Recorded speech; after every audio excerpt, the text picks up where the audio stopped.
So this guy right here, he's like, hey, you want to go on a walk? I'm like, sure. As soon as he got me to commit, he's like, all right, we're going to do a 2-minute run and then a 1-minute walk interval. I was like, dude, the old bait and switch. You're not slick, bro. I'm never going to forgive you for that. So if today's session, you did good. dude, if today's session sucks, it's that guy's fault. Nah. All right, so anytime I'm going overhead, I like to do some sort of prone overhead primer. My right side's good at doing this, but keeping your wrist neutral. So once I get to about here, my left side, my wrist tries to break like this to finish the lockout. So I really got to fight to keep my wrist neutral the further I get away from my body. And the reason I'm doing it with a band is to add a little bit more instability. Gets my stabilizers firing a little bit more.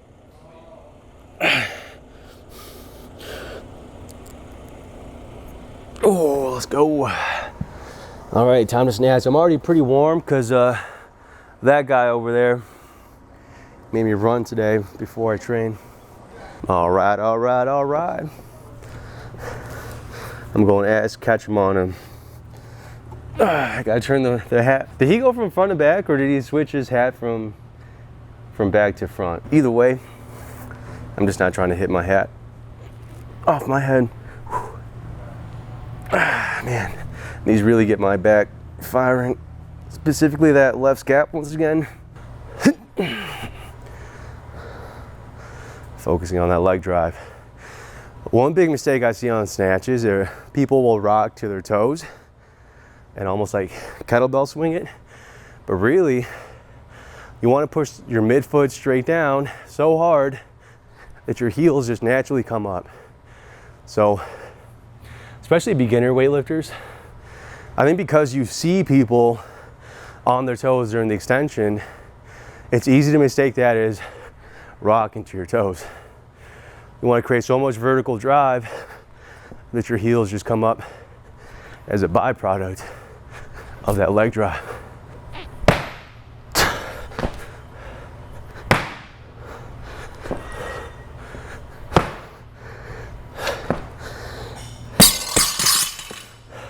All right, so I'm sure a lot of you guys already know that I don't want to say I'm winging my workouts, but I kind of am. However, there should always be a purpose behind your training session. What are you trying to get better at? So today, I'm really trying to be aggressive on that turnover and punch and trying to stay tight. I'm pretty good at staying tight during my power snatches, but as once I start riding that wave down and up, I lose it right around here. I usually lose tension in my core and or my legs. Here I'm tight. Once I ride the wave, I relax. And that's where I get stuck in the hole. So aggressive turnover and punch and staying tight in that hole. That's really what I'm trying to work on today. So even though it's light, right now I want to hit every single rep like it's my 1 rep max.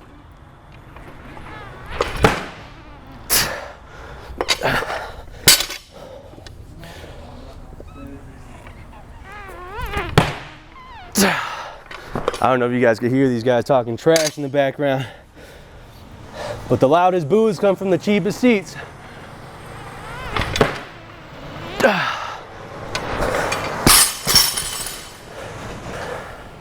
Why are you shaking on that strict press, little guy? Shoulders are weak. Exactly.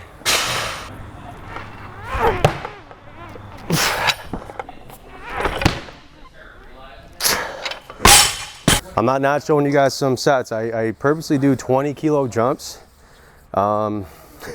Maybe that's from back when I used to do a little bit of powerlifting and strongman. I can't do the small jumps. I mean, by the time I get to my heavy weights, I'm already fatigued, and like my base level of strength is already, pretty high relatively speaking. So these aren't necessarily like that big of jumps percentage-wise. I just seem to do better with bigger jumps.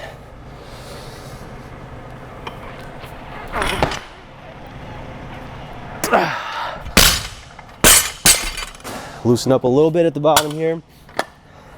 See, That's the thing, when you're focusing on like one goal, you start to notice things like that. If you kind of are just hitting the weight, not really focusing on one particular thing, it's easy to miss something along those lines. You know, like I got the rep, but I didn't hit my goal, which is staying tight at the bottom.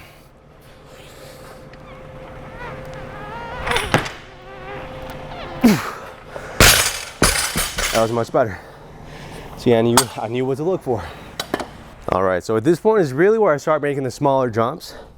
I made a 10 kilo jump versus a 20 kilo jump. I mean, which is still 22 pounds. So it's not like, you know, it's a super small jump, but at about 100 kilos is where like I really need to dial it in. Like 90 kilos, I can hit it pretty consistently. It's not something I'm scared about missing. At about 100 kilos, I'm not scared about missing it, but it's definitely one of those reps where I need to be locked in order to hit it. So this is kind of like really where I start to dial it in.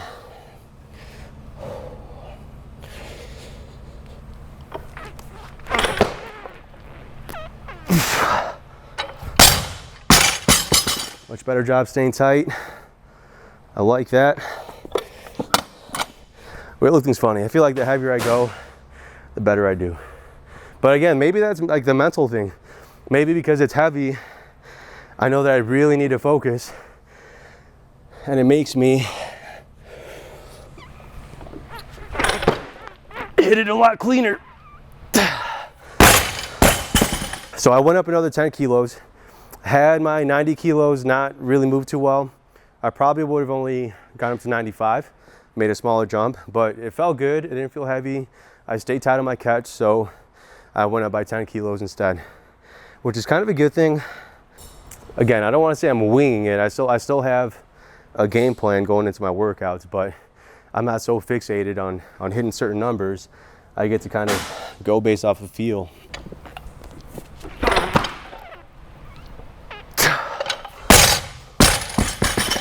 Yeah. One more. Staying with doubles today.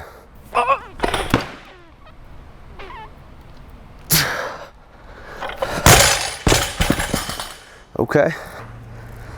All right. This time we're only going 5 kilo jump. The closer you get to your 1 rep max, the smaller your jumps are going to be. So I hope you guys are implementing that into your routines as well. But I don't really have a set number I want to hit today. I want to get 5 doubles at a good working weight. My first working set was 90 kilos. So I've already done 2. I did 90, then 100. I'm gonna hit a double at 105 after I put some chalk on. Let's go, boy.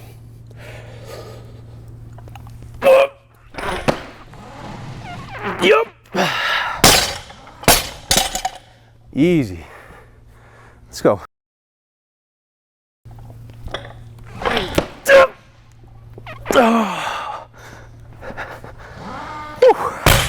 Okay. Had to chase that one a little bit. So since I didn't hit it clean, I'm gonna stay here. I'm not gonna go up. I'm kind of glad that I was able to save it though. Anytime, I mean, you're gonna have to make the judgment call. It really depends on your experience level. But if you're missing a hair in front, you really gotta be quick to get your body under the bar. Get your center of gravity right under that bar once again. If you're missing behind you, don't try to save it. But if it's a hair in front, run after it. If you're newer to weightlifting, don't try to save those. You know, it's a matter of, you don't want to risk an injury. But I got a comp coming up soon, so I kind of got to get used to having to save something. Also, don't do what I did last week.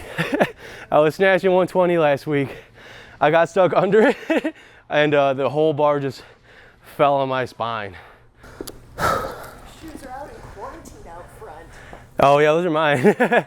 Yeah, Kirk, he made me go run in a forest preserve, and it was all wet from the dew this morning, and I had no extra shoes, so I need to get them to dry. Dude, they were soaked after the run. So I left them in the sun so they could dry before our session. All right, all right, all right. Another double. Do you guys prefer the powder or like the brick? I definitely go powder. It's easier to spread. Comment below. I found most weightlifters like the brick though, weirdos. All right, let's focus. Let's go, boy. Confidence.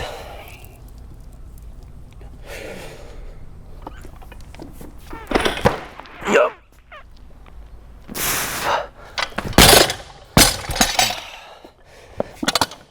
You typically got to let go of the bar, but for a double, I would say hit your next rep within 10 seconds of letting the bar go. Don't walk away for a coffee break.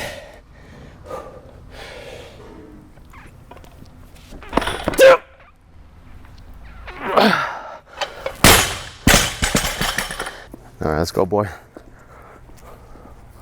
Last set. Also, even when the camera's not rolling, I'd be hyping myself up, man. You guys should too. The power of life and death is in the tongue. And if you're constantly having to go to like that negative space in your head to where you get like really angry before a set, I just feel like that can't be good for you in the long term. Let's go, boy. Confidence.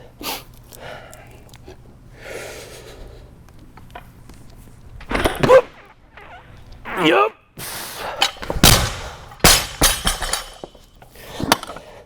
And even Come on, stop messing around. Throw some weight on. man, also don't listen to these guys either. Gym bros always trying to make you go heavier, go off program. My non-existent program. Yup.